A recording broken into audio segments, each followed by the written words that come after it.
Okay, let's talk about something really tough. Going through chemotherapy, it's a battle. And Hmm. even when the treatment ends, the fight isn't necessarily over, is it? No, not at all. You're often left dealing with this intense fatigue. It's just heavy. Yeah. Yeah, and muscle loss, maybe appetite changes, your immune system feels, weakened. Exactly. The body's basically trying to regenerate, rebuild itself. It's a huge task. Right. So today we're going to unpack this. We've got a stack of scientific articles, research, some expert guidelines, Hmm. and we want to really dive deep into how specific foods, the ones people sometimes call superfoods, can be real allies in this healing process. Yeah, and what's fascinating here really is how deeply nutrition is tied to the body's ability to recover. Hmm. So our mission for you today is to pull out the key nuggets. Hmm. How can these food choices actually help ease inflammation, maybe reduce fatigue, and just boost overall recovery? And this isn't just guesswork, right? We've looked at some solid stuff. Definitely. We've drawn from pilot randomized controlled trials, RCTs, and guidelines from places like Roswell Park, Dana-Farber, UCSF Health, and FCR. So it's grounded in real research. Okay, great. So let's get into it. We've sort of organized this around 7 key areas. Let's call them the 7 pillars of nutritional recovery. Well, it's good a roadmap. Yeah, a roadmap. First pillar, omega-3s. We hear about them all the time, fatty fish, seeds. But here's where it gets really interesting for post-chemo recovery. What's the specific deal here? Well, the big thing is their anti-inflammatory power. Chemo often leaves the body pretty inflamed. Right. And that inflammation is a major driver of fatigue, and it just slows down healing. Omega-3s, especially the EPA and DHA in fish like salmon or mackerel, they actively dial down those inflammatory pathways. So they calm things down directly? Pretty much. There was this pilot RCT, small study but promising, with breast cancer patients. Okay. Following an omega-3 rich diet for just 3 months showed a significant drop in fatigue, like a noticeable difference in that really persistent tiredness. Wow, okay, 3 months. That's quite specific. And you mentioned omega-3s dialing down inflammation. Hmm. How does that actually work, and what about the balance with omega-6s we hear about? Yeah, good question. So omega-3s and omega-6s sort of compete in the body. Omega-6s, which are super common in, processed foods, corn oil, soybean oil, they tend to produce more pro-inflammatory signals. Okay. Omega-3s, on the other hand, produce anti-inflammatory signals.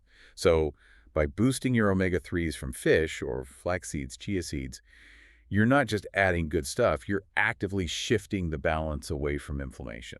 Ah, so it's like tilting the scales. Exactly. It directly impacts the stress chemotherapy puts on your cells. And, that pilot study points towards needing more research, bigger studies, but the underlying mechanism is pretty clear. So it really makes you think, doesn't it? Are you consciously thinking about that balance, prioritizing the omega-3s? Right. Well, So for you listening, maybe adding salmon twice a week or just a tablespoon of ground flax in your breakfast, that could be a simple but really impactful step. definitely. Okay, moving on. Pillar 2. Let's talk about something really foundational. Fiber. Whole foods, fruits, veggies, grains. Seems basic, but why is it so crucial after chemo? Oh, it's absolutely essential. A fiber-rich diet does so much. It supports healthy digestion, obviously, which can be all over the place after treatment. Yeah, for sure. But it also directly helps lower systemic inflammation. And importantly, studies show it lessens fatigue, particularly in breast cancer survivors. Okay, lessens fatigue too. How? Well, think of fiber as food for your good gut bacteria. Ah, prebiotics. Exactly. These bacteria ferment the fiber and produce things like butyrate. Butyrate is fuel for your colon cells, and it's strongly anti-inflammatory. It helps heal the gut lining, which chemo often damages. So it's supporting the gut, which reduces inflammation body-wide. Pretty much. And interestingly, studies also suggest high-fat diets, especially saturated fats, can actually increase exhaustion, so fiber seems to counter that. That's a really key distinction. So if someone's dealing with, say, digestive upset, maybe alternating issues, Right. how does fiber fit in? Is it just about eating more? Good point. It's about the type of fiber, too. Soluble fiber, think oats, apples, beans, absorbs water. It can help firm things up if you have diarrhea, or it'll soften things up if you're constipated. Really versatile. Right. Insoluble fiber, like in veggie skins, whole grains, adds bulk, helps with regularity. So focusing on a variety of plant foods, like the National Foundation for Cancer Research emphasizes, is key. It's not just about feeling full. It's systemic support, rebuilding that gut microbiome, stabilizing blood sugar, Yeah. all impacting energy. So aiming for that colorful plate really does It matter. really does. Nature's best. Okay, pillar 3. When your body is working so hard to heal and rebuild, What's the main building material it needs? Protein, right. But protein is absolutely vital. High-quality protein, think lean meats, fish, eggs, dairy-like whey, or plant sources like beans, lentils, nuts. Why so vital specifically post-chemo? Well, chemotherapy can often cause significant muscle loss, something called sarcopenia. Hmm.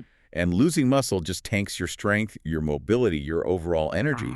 So getting enough protein is critical, first, to just hold on to the muscle you have, and second, to actually build new tissue as you recover physically. And there's a link to fatigue here, too. A strong one. Ooh. One study found that getting enough protein was actually a predictor against feeling fatigue during chemo. Wow. Okay, so it's not just muscle, it's energy resilience. Right. It suggests protein is directly tied to your energy levels. So what about challenges? Appetite might be low, tastes might change. How do people get enough? What does somewhere like Roswell Park say?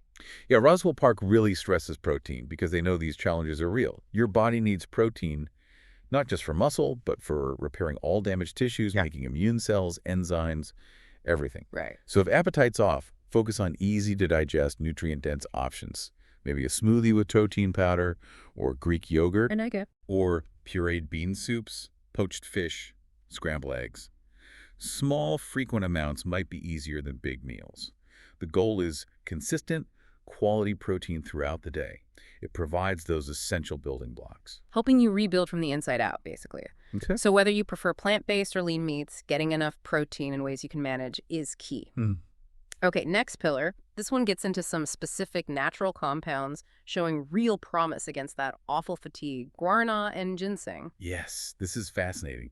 The research here is quite targeted. For guarana, there was a study specifically with breast cancer patients, taking 50 milligrams twice a day for 21 days. Just 50 milligrams. Yep, relatively small dose. And it led to a significant reduction in fatigue, a measurable difference. What is guarana exactly? It's a plant from the Amazon. It contains compounds similar to caffeine, like theobromine and theophylline, but people often report a smoother, more sustained energy from it compared to, say, coffee. Interesting. A measurable impact is definitely appealing. What about in ginseng? We hear about it for energy, but you mentioned mixed results. Right, ginseng is more complex. There are different types. It seems American ginseng, specifically at higher doses like 1,000 to 2,000 milligrams, might be effective against cancer-related fatigue. A higher dose there. Yeah. The active bits, ginsenosides, are thought to help modulate stress response, reduce inflammation, improve energy metabolism. The mixed results, probably down to different species being used in studies, different preparations, different doses. Just not straightforward. No. It really highlights that for these kinds of targeted supplements, you need to know the specific type, the right dose. It's not one size fits all. They're potent compounds, even if they're natural. Which brings us to a really crucial point. Absolutely. You absolutely must talk to your oncologist or your healthcare team before trying high-dose supplements like these. Yes, always. They need to consider your whole health picture, any potential interactions with other treatments or medications. It's vital. Okay. Essential advice. Let's move to pillar 5, antioxidants, those bright colors on the plate. What are they doing microscopically? Well, chemo, while killing cancer cells, also creates oxidative stress, basically, damaging molecules called reactive oxygen species, or ROS. Right, collateral damage. Exactly. Antioxidants, found abundantly in colorful fruits and vegetables, vitamin C, carotenoids, polyphenols, all sorts of phytonutrients, they act like a defense force. They neutralize these damaging ROS, protect healthy cells, support the immune system, and genuinely improve quality of life. So it's direct cellular protection. It is. And major cancer centers, Dana-Farber, MD Anderson, the Krebs Verband, they all emphasize this. It's not just a nice to have, it's core to recovery. Can you give some examples? Like, what does vitamin C do versus others? Sure. Think of it like a team with different skills. Vitamin C, citrus, peppers, is great in watery parts of the cell. Carotenoids, carrots, greens, protect fatty parts like cell membranes. Anthocyanins, berries, purple veg, are potent anti-inflammatories. Okay. The key is synergy. Eating a rainbow gives you a much broader defense than just taking one isolated supplement. You know, the term superfood gets thrown around. Yeah, a bit overused, maybe. Maybe, but often it's referring to exactly these antioxidant-rich plants. They really are cellular powerhouses, protecting your system when it's vulnerable. So loading up on diverse fruits and veggies is like recruiting a cellular protection squad. That's a great way to put it. Okay, pillar 6. Sometimes it's the simple things, right? Let's talk minerals, specifically magnesium and potassium, electrolytes. Yes, so important and often overlooked after treatment. Maintaining electrolyte balance is critical. Magnesium and potassium are key players. What exactly are they doing? A lot. They're crucial for nerves firing correctly, for muscles contracting properly, helping prevent cramps and weakness, also vital for digestion and many, many metabolic processes.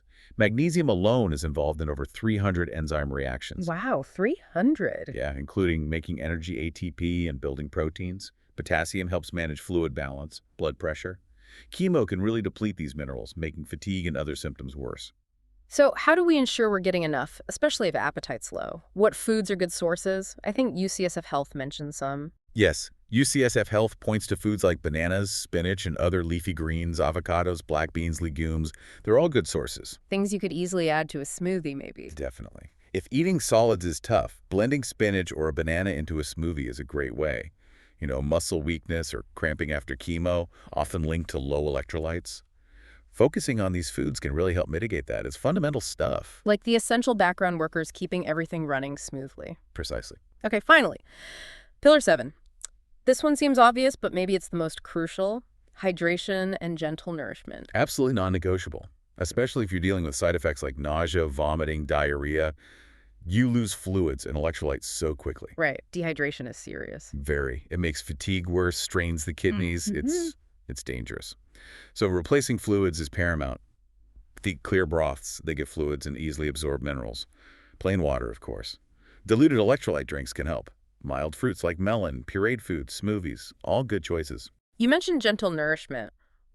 Why is that specific approach so important? It's not just what, but how, right? Exactly. Places like UCSF and MD Anderson emphasize gentle options because the digestive system is often really sensitive, even damaged after chemo. Makes sense. So you want easily digestible foods. Avoiding really spicy, greasy, or acidic things can prevent further irritation. Smoothies are great here too. You can pack in nutrients in an easy-to-handle form. Clear broths offer warmth, fluids, minerals without taxing the gut. It's about giving the body what it needs in the least stressful way possible. So hydration isn't just about thirst, it's active healing and symptom management. Couldn't have said it better. Okay, so wrapping all this together, what's the big takeaway for you listening? Seems pretty clear it's not about one magic food. Not at all. It's holistic. Right. These 7 pillars, the omega-3s, the fiber, protein, those specific fatigue fighters, antioxidants, minerals, hydration, they work together synergistically. Creating a powerful healing environment inside the body. Yeah. Much more powerful than any single item alone. So the big picture view is that your diet is like this dynamic support system for your body's recovery journey. Exactly. It's about consciously giving your body the tools it needs to regenerate rather than just, passively waiting to feel better. But there's a crucial caveat here, isn't there? We've talked about supplements like guarana, ginseng. Yes. And this is critical. All the sources we looked at were clear on this.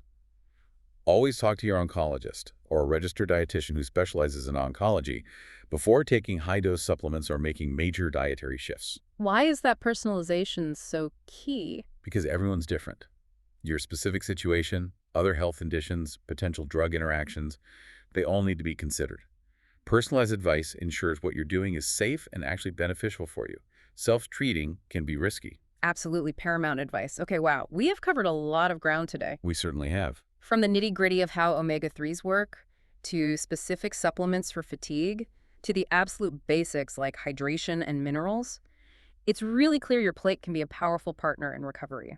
Yeah, and we really hope this deep dive gives you some concrete, science-backed ideas about how nutrition can genuinely support your body's healing and help manage those tough symptoms, like fatigue. Knowledge is power, right? Definitely. So as you listening reflect on all this, what really stands out to you? Is there something here you might want to explore or maybe just think about differently regarding food? And remember, as you move forward, every bite, every choice, it can be an act of nourishment, of actively participating in your own healing. It's not just about physical strength, it's about feeling empowered too.